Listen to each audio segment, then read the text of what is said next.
Hello दोस्तों, स्वागत है आप सभी का कृषि विज्ञान क्लासेस यूट्यूब चैनल पर। दोस्तों, आज हम बात कर रहे हैं बीएससी एग्रीकल्चर फोर्थ सेमेस्टर में क्रॉप प्रोडक्शन टेक्नोलॉजी सब्जेक्ट की। और इस सब्जेक्ट में हमने गेहूं के बारे में चर्चा कर ली है। यदि आपने गेहूं की वाली क्लास नहीं देखी है तो आप कृषि विज्ञान क्लासेस यूट्यूब चैनल की प्लेलिस्ट पर जाकर देख सकते हैं। और आज की क्लास में हम चर्चा करेंगे जौ के बारे में, यानी कि जौ की फसल के बारे में हम आज की क्लास में संपूर्ण चर्चा करने वाले हैं। उसका सामान्य परिचय, उसका भौगोलिक वितरण, उसके लिए जलवायु और मृदा की रिक्वायरमेंट कैसे होनी चाहिए, खेत की तैयारी कैसे करनी है और वैरायटियों और उपज के बारे में हम आज की क्लास में पढ़ने वाले हैं। तो चलिए आज की क्लास को हम बिना किसी देरी के शुरू करते हैं। आज की क्लास में हम पढ़ने वाले हैं जौ के बारे में। तो जौ का जो बॉटनिकल नेम होता है वो होता है हर्डियम वल्गैरिस का बॉटनिकल नेम होता है। और इसकी फैमिली की यदि हम बात करते हैं तो इसकी फैमिली जो होती है वो पोएसी होती है। यानी जितनी भी जो अनाज वाली जो फसलें होती हैं उन सभी की जो फैमिली पोएसी होती है, यानी ग्रेमिनी कुल के ये सभी अनाज वाली फसलें होती है। इसका जो ओरिजिन स्थल है यानी उत्पत्ति स्थान है वो इथोपिया को माना गया है, यानी कि सेंट्रल एशिया है, मध्य एशिया को इसका उत्पत्ति स्थान माना गया है। पोलिनेशन की यदि हम बात करते हैं इसमें, तो ये सेल्फ पोलिनेटेड क्रॉप है, यानी इसमें स्व परागण पाया जाता है। और क्रोमोसोम नंबर जो होते हैं इसमें 2n बराबर 14 होते हैं, जो कि डिप्लॉयड होते हैं, यानी कि इसमें जो गुणसूत्र संख्या होती है वो 2n बराबर 14 होती है। और यदि हम इसके अंकुरण की बात करें तो इसमें हाइपोजियल प्रकार का अंकुरण पाया जाता है। और इसके पुष्प क्रम को हम कहते हैं स्पाइक, यानी इसका जो पुष्प क्रम होता है वो स्पाइक कहलाता है। और इसका जो फल होता है वो कैरियोप्सिस प्रकार का होता है। और इसमें जो तना होता है वो कलम प्रकार का तना इसमें पाया जाता है। जो है वो एक प्रमुख खाद्यान्न वाली फसल है। और ये रबी की क्रॉप है, यानी कि ये रबी क्रॉप है, इसलिए हम इसको रबी क्रॉप में पढ़ते हैं। और इसके साथ ही ये खाद्य, चारा और औद्योगिक उपयोग के लिए उगाई जाती है, यानी कि इसका जो उपयोग है वो चारे के रूप में, पशुओं को चारे के रूप में भी हम जौ का प्रयोग करते हैं। और जौ का प्रयोग हम खाने के रूप में, यानी खाद्य पदार्थ के रूप में भी करते हैं। और इसका जो प्रयोग है हम फैक्ट्रियों यानी औद्योगिक रूप से भी हम इसका प्रयोग करते हैं, जौ की फसल का। फिर हम बात करते हैं इसके भौगोलिक वितरण और उत्पत्ति की। तो इसकी उत्पत्ति है वो इथियोपिया, मध्य एशिया में मानी गई है। और इसकी यदि हम बात करें कि विश्व में इसके प्रमुख उत्पादक देशों की, यानी कि विश्व के उन मुख्य जो उत्पादक देश है जिनमें इसकी खेती की जाती है और अच्छी खासा इसका उत्पादन किया जाता है, तो उनमें आता है रूस, जर्मनी, फ्रांस, कनाडा और ऑस्ट्रेलिया के साथ ही कुछ और भी देश है जो इसके प्रमुख उत्पादक देश होते हैं। यहाँ पे ये मुख्य मुख्य देश दिए गए हैं। इसके बाद यदि हम भारत के प्रमुख राज्यों की बात करें, यानी कि भारत में जौ का प्रमुख उत्पादक जो राज्य आते हैं उनमें आता है उत्तर प्रदेश हो गया, राजस्थान, मध्य प्रदेश और हरियाणा, पंजाब, ये सब क्या है कि ये जौ के अच्छे उत्पादक राज्य हैं भारत में। और विश्व में कौन कौन से देश हैं वो भी हमने बात कर ली है। इसके बाद हम बात करते हैं कि इसका आर्थिक महत्व क्या है, इकोनॉमिक इम्पोर्टेंस क्या है, यानी कि किसी भी फसल का इकोनॉमिक इम्पोर्टेंस होता है, सबका अलग अलग इकोनॉमिक इम्पोर्टेंस होता है, सबका अपना अपना अलग महत्व होता है। तो इसका क्या महत्व है कि जौ का एक तो भोजन के रूप में इसका प्रयोग करते हैं, पशु आहार यानी पशुओं को हम चारे के रूप में भी देते हैं। और जो भी हम पशुओं को आहार के यानी जो हम उन्हें दाना देते हैं, दाने के रूप में भी हम उनको जो जौ का जो दाना होता है या जौ होता है हम उनको खाने के लिए देते हैं, किनको, पशुओं को। इसका जो प्रयोग होता है वो शराब उद्योग, यानी कि जो जौ होते हैं उसमें शराब भी बनाई जाती है, उससे अल्कोहल भी बनाया जाता है। जो इसका महत्वपूर्ण जो यूज होता है या महत्व जो होता है वो इसको ज्यादातर जौ का जो यूज है वो शराब बनाने में किया जाता है। और इसे पशुओं के लिए भी काम में लिया जाता है। इसका जौ से क्या क्या बनाया जाता है, जौ से सत्तू बनाया जाता है, दलिया बनाया जाता है, आटा बनाया जाता है और अल्कोहल बनाया जाता है, यानी ये सब चीजें जौ से बनाई जाती है। ये इसका होता है कि जो इकोनॉमिक इम्पोर्टेंस होता है कि इससे एक तो खाने के लिए हम काम में लेते हैं, दूसरा इससे पशुओं को भी खिलाया जाता है और तीसरा इससे शराब बनाई जाती है। जौ का जो भूसा होता है उत्तम चारा होता है, यानी कि जौ का जो स्ट्रो होता है, यानी कि जो भूसा होता है दाने से, जो जब हम जौ का जो पौधा होता है उससे दाने अलग कर लेते हैं, उसके बाद जो बचता है उसे हम भूसा कहते हैं, स्ट्रो कहते हैं। तो वो एक एक्सीलेंट फोल्डर होता है, यानी कि अच्छा चारा उसको माना गया है, जो किसानों की आय को बढ़ाने में भी सहायक होता है। यानी जौ को बेचकर जौ का जो दाना होता है या चारा जो भी होता है, जो किसान बेचकर उसको आय भी प्राप्त करता है, इसलिए ये आय बढ़ाने में भी सहायक होता है। फिर इसकी बात करते हैं सॉइल एंड क्लाइमेट रिक्वायरमेंट की। तो सामान्य सी बात है कि ये एक रब्बी क्रॉप है, यानी कि रबी क्रॉप है, इसके लिए इसके जो जलवायु है ठंडी होनी चाहिए, शुष्क होनी चाहिए। दूसरा, इसकी जो पीएच होता है मृदा का, वो 6.5 से 7 या 7.5 तक होना चाहिए। यानी उदासीन मृदा सभी के लिए उपयुक्त मानी गई है। अब हम बात करते हैं इसके लिए मृदा की, तो मृदा इसके लिए मध्यम दोमट मिट्टी अच्छी उत्पादन होता है, यानी कि जो दोमट मृदा होती है, हल्की दोमट मृदा यानी कि मध्यम दोमट मृदा जो होती है, वो इसके लिए उपयुक्त मानी गई है।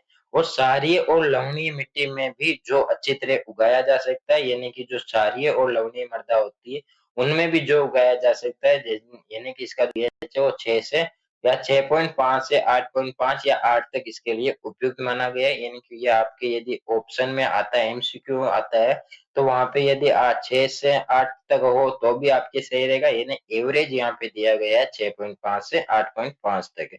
इसके बाद आता है जलवायु, तो जलवायु ठंडी और शुष्क जलवायु अच्छी मानी गई है, लेकिन ये कम पानी में भी अच्छी उपज देता है। यानी कि इसकी तुलना में यदि हम बात करें, गेहूं को पानी की ज्यादा आवश्यकता होती है इसकी तुलना में, और जौ को जो है वो पानी की आवश्यकता होती है कम। यानी कि लगभग यदि हम बात करें तो जो है वो 2 से 3 सिंचाई में भी अच्छा खासा उत्पादन दे सकता है।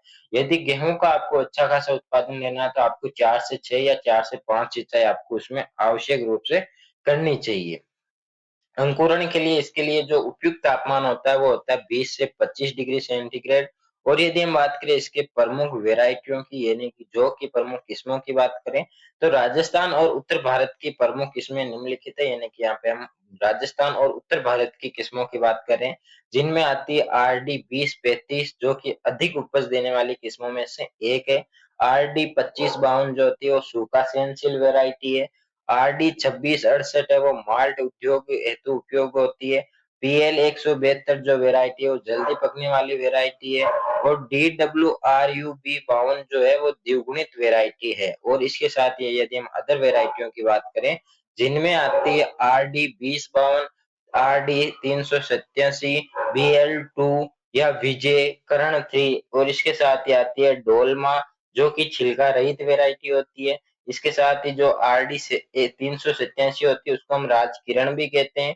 ये जो RD 387 और जो ये हमारी RD 2052 जो वैरायटी, ये मोलिया रोग के प्रतिरोधी होती है। यानी कि जो है उसमें एक मोलिया रोग प्रतिरोध, जो मोलिया रोग होता है, जो कि एक निमेटोड के द्वारा होता है, उस निमेटोड का नाम होता है हेटेरोटेरा इविनी होता है, और इसके कारण ये मोलिया रोग होता है। और इसमें जो प्रतिरोधी वेराइटियों का हम प्रयोग करते हैं वो राजकिरण और RD 2052 इसमें हम प्रयोग करते हैं। और इसके साथ यदि हम और वेराइटियों की बात करें, तो उसमें आती है रेखा हो गई, कदार हो गया, जो रत्ना हो गई, बिंदिया हो गई, ये सभी इसकी वैरायटी हैं। लेकिन यहाँ पे जो मुख्य मुख्य आपको दी गई है वो वैरायटी आपको मुख्यतः याद करनी है।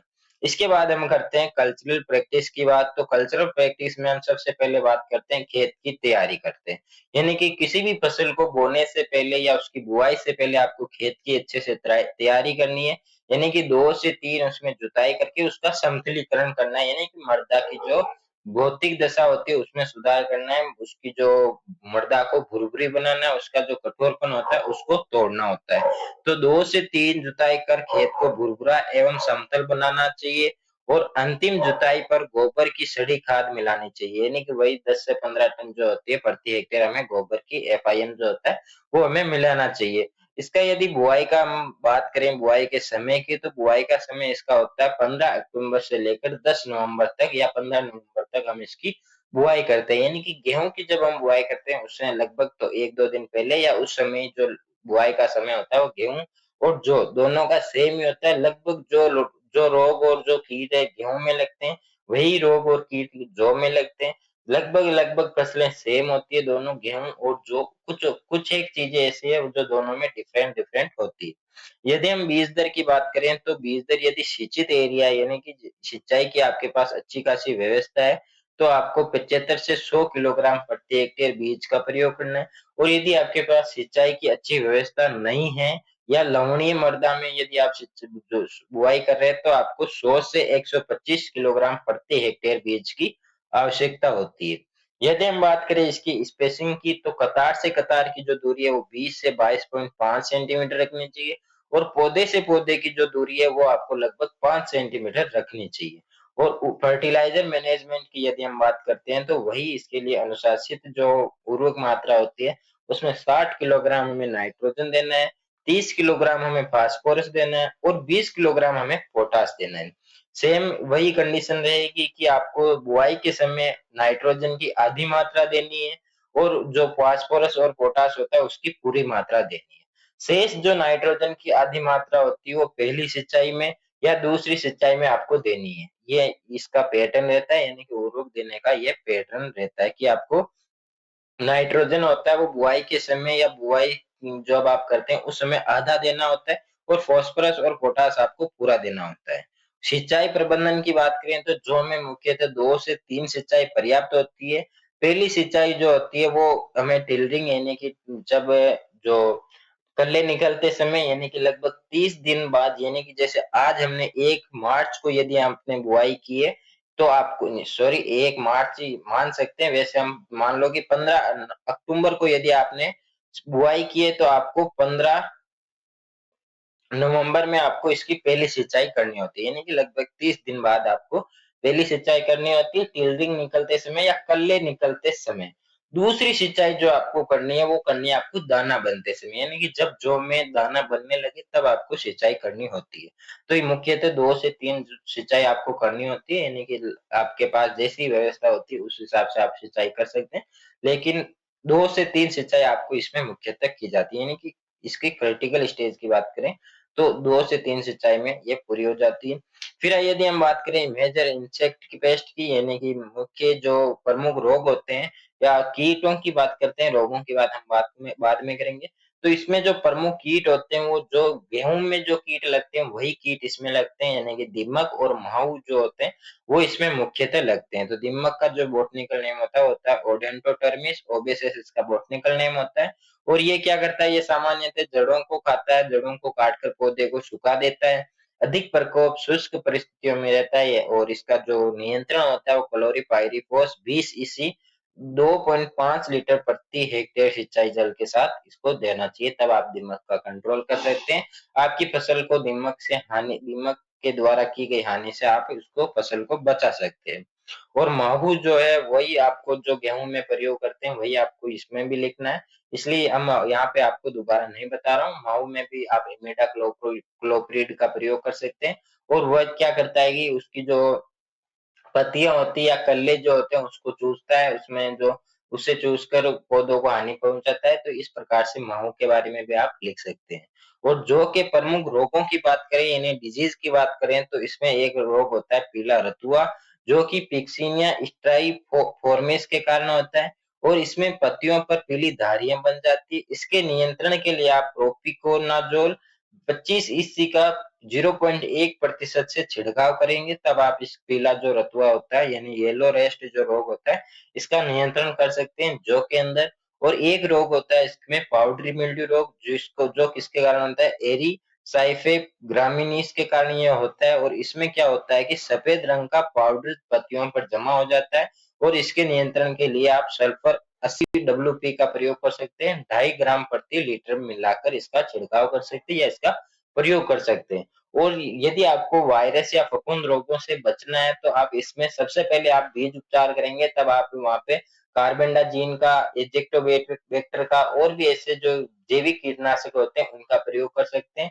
जो अच्छे से यदि आप बीज उपचार करेंगे तो आपको फफूंद और जो वायरस से जो रोग होते हैं उनकी संभावना बहुत कम हो जाती है, इसलिए आपको सबसे पहले बीज उपचार करना होता है। और यदि हम इसमें हम बात करते हैं उपज और उत्पादन की, तो औसत जो उपज होती है वो 30 से 40 क्विंटल प्रति हेक्टेयर होती है।